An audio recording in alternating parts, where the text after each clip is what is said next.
Assalamualaikum warahmatullahi wabarakatuh. Halo anak-anak. Kali ini Ibu akan menyampaikan materi IPA dari tema 6 sampai tema 9 sebagai persiapan untuk pelaksanaan PAT atau penilaian akhir tahun. Yang pertama, muatan IPA tema 6 yaitu tentang siklus hidup dan metamorfosis. Siklus hidup atau bisa disebut daur hidup hewan adalah tahapan pertumbuhan dan perkembangan hewan. Sedangkan metamorfosis adalah rangkaian proses perkembangbiakan pada hewan yang melibatkan perubahan penampilan fisik dan struktur setelah kelahiran dan penetasan. Jadi semua makhluk hidup pasti mengalami yang namanya siklus hidup.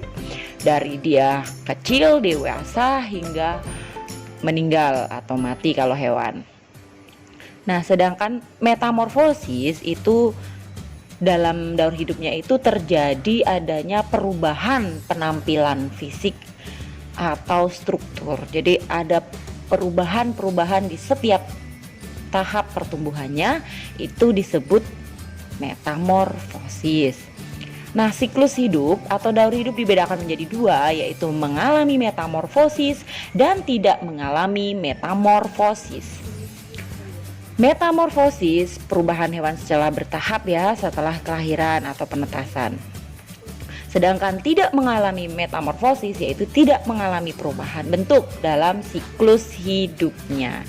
Jelas ya, semua hewan mengalami yang namanya siklus hidup atau daur hidup. Tapi ada yang mengalami metamorfosis dan tidak mengalami metamorfosis. Nah, untuk yang mengalami metamorfosis ini masih dibedakan menjadi dua, yaitu mengalami metamorfosis sempurna dan tidak sempurna. Kalau metamorfosis sempurna, bentuk hewan baru menetas sangat berbeda dengan induknya, ya, sangat berbeda dengan induknya ketika menetas. Kemudian mengalami masa pupa dan mengalami 4 tahapan metamorfosis. Yang tidak sempurna, bentuk baru hewan menetas mirip dengan induknya. Akan tetapi ada bagian-bagian yang belum terbentuk. Jadi kalau metamorfosis sempurna sangat berbeda dengan induknya, dan yang metamorfosis tidak sempurna mirip dengan induknya. Ini adalah contoh-contoh hewan yang tidak mengalami metamorfosis. Dari dia lahir hingga besar itu bentuknya sama. Contohnya ayam, kemudian kucing, ikan, dan lain-lain. Pada hewan yang mengalami metamorfosis biasanya mengalami yang namanya tahapan larva atau ulat, kemudian nimfa atau hewan muda, dan pupa atau kepompong. Suatu tahapan di mana jaringan larva mengalami pembelahan dan diferensiasi sel-sel yang sebelumnya tidak aktif pada tahap larva dan kemudian akan menjadi suatu organ tubuh. Nah, pupa bisa disebut dengan tahap kepompong. Kemudian perbedaan metamorfosis hewan yang incomplete atau tidak sempurna dan sempurna. Kalau tidak sempurna hanya mengalami tiga tahapan, yaitu telur, kemudian nimfa, dan dewasa. Sedangkan metamorfosis sempurna mengalami 4 tahapan, yaitu telur, larva atau ulat, pupa atau kepompong, dan hewan dewasa atau adult. Metamorfosis sempurna, contoh yang pertama yaitu pada nyamuk. Di sini telur, nyamuk dewasa bertelur, kemudian telur menjadi larva. Nah, larvanya nyamuk ini biasa disebut dengan jentik-jentik. Kemudian ini larvanya ya, kemudian menjadi pupa nyamuk seperti ini dan dewasa. Hewan yang selanjutnya yaitu kupu-kupu. Kupu-kupu dari telur, larva atau ulat, kemudian pupa, dan kupu-kupu. Jadi telur, larva, pupa atau kepompong, baru menjadi kupu-kupu. Ingat ya tahapannya ya, telur, ulat, kepompong, kupu-kupu. Seperti itu biar hafal. Selanjutnya metamorfosis sempurna pada semut. Ada telur, larva, pupa, dan imango atau hewan dewasa.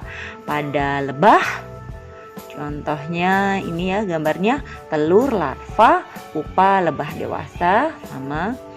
Dan pada katak ini yang agak berbeda karena katak tidak memiliki tahapan pupa, tapi dia mengalami 4 tahapan, yaitu telur, kemudian kecebong. Kecebongnya hidup di air, tumbuh kaki. Kecebongnya tumbuh kaki. Kemudian menjadi katak muda yang masih memiliki ekor, dan katak dewasa yang sudah tidak mempunyai ekor. Katak muda disebut juga katak berekor. Selanjutnya metamorfosis yang tidak sempurna. Contohnya pada belalang, kemudian capung, dan kecoa. Jadi hanya mengalami 3 tahapan, yaitu telur, nimfa, dewasa. Telur, nimfa, dewasa, telur, nimfa, dewasa. Ini hewan mudanya hanya berbeda kulitnya, nanti akan mengalami yang namanya ganti kulit supaya warnanya seperti yang sudah dewasa. Yaitu tadi tentang siklus hidup. Kemudian muatan IPA tema 7 yaitu macam-macam gaya. Gaya adalah tarikan atau dorongan yang dapat merubah bentuk atau gerak suatu benda. Gaya otot. Kemudian macam-macam gaya, ada gaya otot, gaya pegas, gaya gesek, gaya gravitasi, gaya magnet, dan gaya listrik. Yang pertama kita bahas gaya gravitasi yang dihasilkan atau dari tarikan bumi, gaya gravitasi atau gaya tarik bumi. Ini contohnya semua benda akan jatuh ke bawah, buah akan jatuh ke bawah, kemudian kita menjatuhkan apapun pasti akan jatuh ke bawah karena ada gaya tarik bumi atau yang disebut gaya gravitasi. Selanjutnya gaya gesek. Gaya gesek contohnya pada saat mengerem sepeda, kemudian gesekan antara pemain ice skating, sepatunya dengan ice-nya. Selanjutnya gaya gesek dapat ada yang merugikan dan ada yang menguntungkan. Contoh gaya gesek yang merugikan adalah gaya gesek pada komponen mesin, kemudian gaya gesek antara tromol sepeda dengan poros atau as, dan gaya gesek antara katrol dengan porosnya, jadi bisa membuat benda menjadi terkikis. Kalau yang ini adalah keuntungannya, jadi pada saat pengereman sepeda, kemudian ini gesekan antara sepatu supaya tidak tergelincir. Selanjutnya gaya listrik. Gaya listrik ada 2, yaitu gaya listrik statis dan dinamis. Gaya listrik statis adalah gaya listrik yang tidak bergerak, jadi diam. Contohnya seperti ini, rambut didekatkan dengan balon, rambutnya akan tertarik. Kemudian kemudian penggaris atau sisir yang dapat menarik serpihan kertas. Nah, yang kedua yaitu listrik dinamis atau listrik yang bergerak. Jadi selalu bergerak sehingga dapat menyalakan berbagai alat elektronik seperti lampu seter, kipas angin,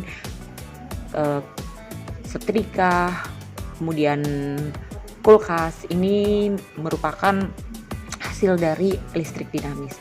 Nah, kalian tahu tidak kalau listrik itu terdiri dari 2 muatan, yaitu muatan negatif atau disebut dengan elektron dan muatan positif atau proton ya. Ingat ya anak-anak, listrik statis diem, kemudian dinamis bergerak. Selanjutnya yaitu gaya magnet. Magnet terdiri dari kutub es atau selatan dan north atau utara. Nah, kutub yang senama tidak tarik menarik atau tolak menolak ya. Antara utara dengan utara misalnya ini akan tolak menolak. Sedangkan kutub yang tidak senama atau berbeda jenis, misalnya kutub utara dan selatan, itu akan tarik menarik. Seperti kita kan kalau sama lawan jenis akan tarik menarik, sedangkan tertarik kepada lawan jenis tapi akan menolak dengan yang satu jenis. Cara membuat magnet ada beberapa cara. Yang pertama dengan elektromagnetik, yaitu dengan mengalirkan arus listrik kepada benda yang akan dijadikan magnet, kemudian dengan cara menggosokkan magnet, dan dengan cara induksi atau mendekatkan magnet. Ini adalah manfaat magnet dalam kehidupan sehari-hari. Untuk kompas, kemudian menarik benda-benda yang terbuat dari besi, kemudian membuat perhiasan, dan lain-lain. Muatan IPA tema 8 yaitu mengetahui hubungan gaya dan gerak. Tadi di awal sudah disebutkan bahwa gaya adalah tarikan atau dorongan yang dapat membuat benda bergerak atau berubah bentuk. Sekarang perbedaan antara gaya dan gerak. Gaya adalah dorongan atau tarikan yang menyebabkan benda bergerak, sedangkan gerak adalah perpindahan posisi benda dari tempat asalnya karena adanya gaya. Jadi gaya yang dapat menyebabkan benda bergerak. Pengaruh gaya terhadap benda ada 5 macam. Yang pertama yaitu gaya menggerakkan benda diam, dari diam menjadi bergerak. 2. Membuat benda bergerak menjadi diam. Nih contohnya, ngerem mendadak karena ada ayam. Ini yang 2 adalah contoh menggerakkan benda yang diam.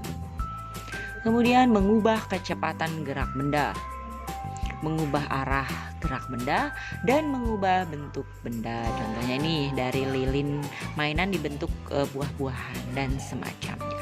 Kita bahas satu persatu. Yang pertama yaitu menggerakkan benda diam atau membuat benda diam menjadi bergerak. Contohnya mendorong meja, mendorong mobil, menarik mobil-mobilan, menendang bola, mendorong kaki 3, kemudian sorong jungkat-jungkit, menggerakkan jungkat-jungkit, kemudian menggerakkan batu pada ketapel, kemudian menggerakkan sepeda. Yang kedua, membuat benda bergerak menjadi diam. Contohnya mengerem mendadak, mengerem sepeda dari sepeda yang jalan, direm menjadi diam. Terus mobil tadinya bergerak, kemudian direm karena ada yang menyetop menjadi diam. Dan yang ketiga, mengubah kecepatan gerak benda nih. Dari pelan cepat sekali, kemudian pelan lagi. Itu contoh mengubah kecepatan benda. Dan yang keempat, gaya mengubah arah gerak benda. Contohnya ketika menaiki sepeda, membelokkan stangnya, atau ketika sopir membelokkan setir sopir. Kemudian ketika menendang bola terkena tiang, jadi memantul, arah geraknya menjadi berubah. Mendribbling bola juga ketika udah jatuh ke lantai akan ke atas lagi, mantul, sehingga arahnya berubah.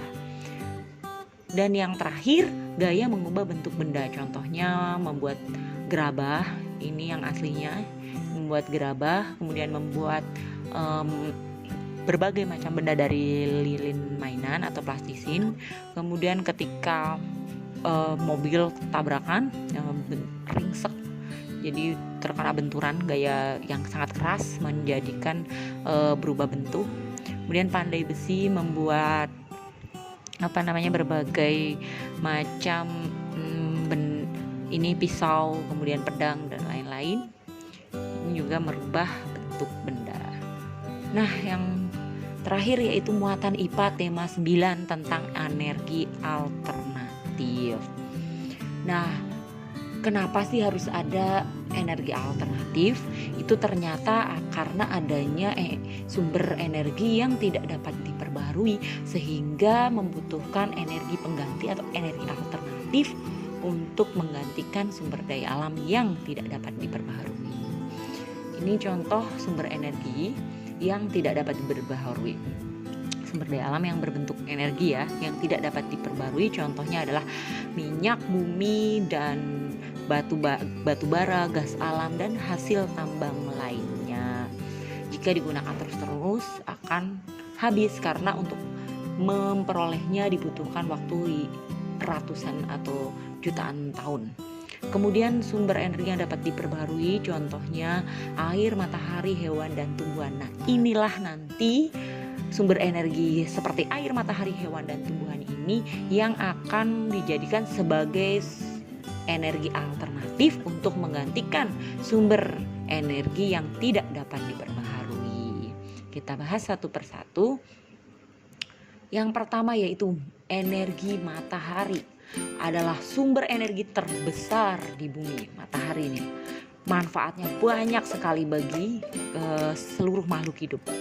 Menerangi bumi, membuat terjadinya siang malam, berperan pada proses terjadinya awan, sumber energi pada panel surya, berperan dalam fotosintesis dan terjadinya perputaran air. Bagi alam itu sangat besar manfaatnya. Nah, ini manfaat energi matahari bagi manusia, hewan, alam, dan tumbuhan. Ini bisa kalian screenshot supaya bisa mempelajarinya lagi. Oke. Bagi manusia, contohnya pembangkit listrik, kesehatan tulang, energi tanpa batas, mengeringkan benda-benda, kemudian menghilangkan rasa sakit pasca operasi. Bagi hewan, menghangatkan tubuh, mempercepat pencernaan makanan, menguatkan tulang, petunjuk arah saat terbang, mengeringkan bulu. Manfaat matahari bagi tumbuhan yaitu untuk proses fotosintesis, membentukkan kecambah, mengeringkan biji, membantu pertumbuhan bunga dan daun. Kemudian energi alternatif akan Ibu sampaikan satu persatu ya. Energi alternatif adalah energi ramah lingkungan yang dimanfaatkan untuk menggantikan bahan bakar fosil. Misalnya minyak bumi, batu bara, gas alam. Ini bisa digantikan dengan energi alternatif. Bahan bakar fosil tidak dapat diperbaharui sehingga untuk menghematnya diperlukan energi alternatif untuk menggantikannya. Contoh-contoh energi alternatif yang pertama yaitu matahari. Sebagai sumber pembangkit listrik, bisa membangkitkan listrik ya, jadi bisa menghasilkan energi listrik melalui alat yang namanya panel surya. Yang kedua, angin, bisa memutar kincir angin sehingga menghasilkan energi listrik. Yang ketiga, gelombang air juga dapat membangkitkan energi listrik. Yang keempat, bahan bakar bio atau biogas, kotoran hewan, dan biodiesel. Contohnya biogas ya, pada kotoran sapi, menggantikan batu bara untuk menyalakan kompor. Kemudian panas bumi atau geotermal tuh bisa membangkitkan energi listrik, menghasilkan listrik. Nuklir juga bisa menghasilkan energi listrik. Nah, biodiesel ini bisa sebagai bahan bakar kendaraan. Ini biasanya dari tumbuhan kalau biodiesel. Kalau biogas dari kotoran hewan. Sekian penjelasan dari Ibu. Semoga anak-anak bisa paham. Selamat belajar. Assalamualaikum warahmatullahi wabarakatuh.